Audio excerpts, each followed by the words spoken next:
Täna räägin oma 4. paberluulekogust. See kannab pealkirja Tomisen palveid siin pilvede all.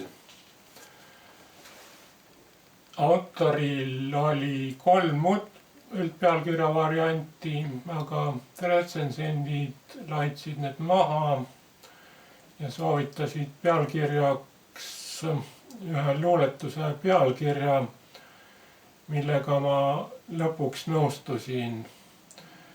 Kui ma õigesti mäletan, siis palvete all mõtlesin ma rohkem luuletusi.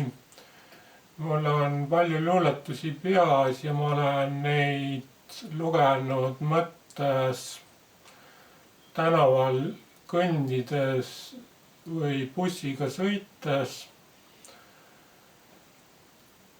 Selles raamatus on luuletusi aastatest 2002 kuni 2004 või 2002 kuni 2010.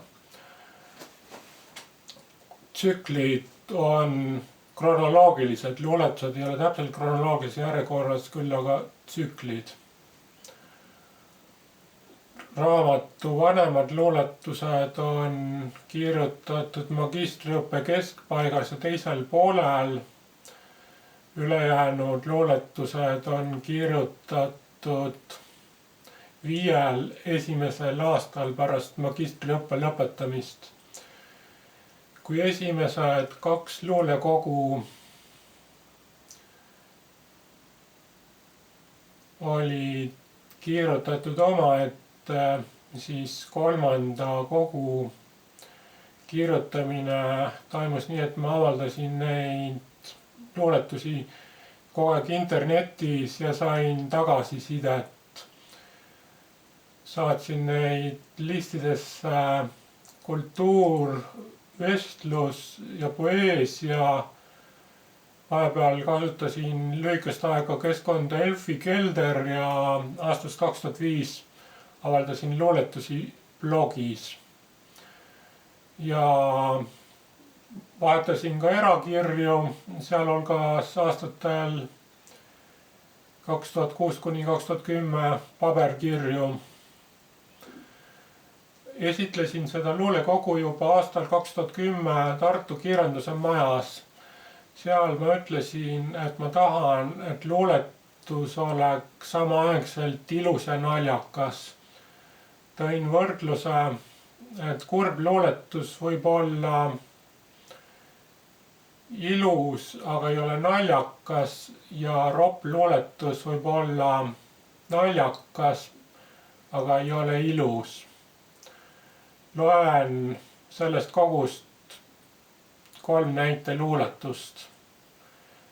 Esimene. Hüüdsime suure mammuti, suur oli ta surnuna samuti.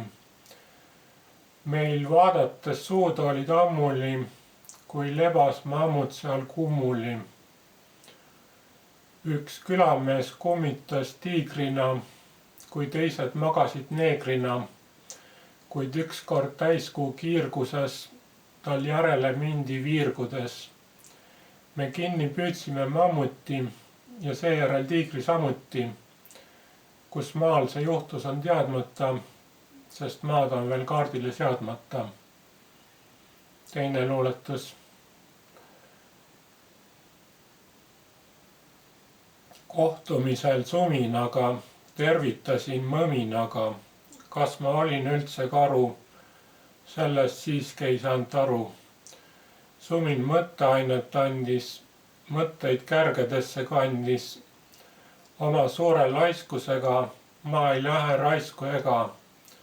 Peal oli pehme padi, mõte tegi sellest paadi. Lumekate oli nadi, siiski talvituda saadi. Ja 3. luuletus. Rahu ja vaikus õnneks on siin, karjumisvajadus puudub ja piin. Sambaid sean üles ja võtan neid maha, ükski neist pole hea ega paha. Tiirlen planeediga kosmoses ringi, planeeti mööda kulutan kingi. Kõhus on piisavalt parimat toitu, lõhki söömisest taevas meid hoidku. Ja sellega ma täna lõpetan.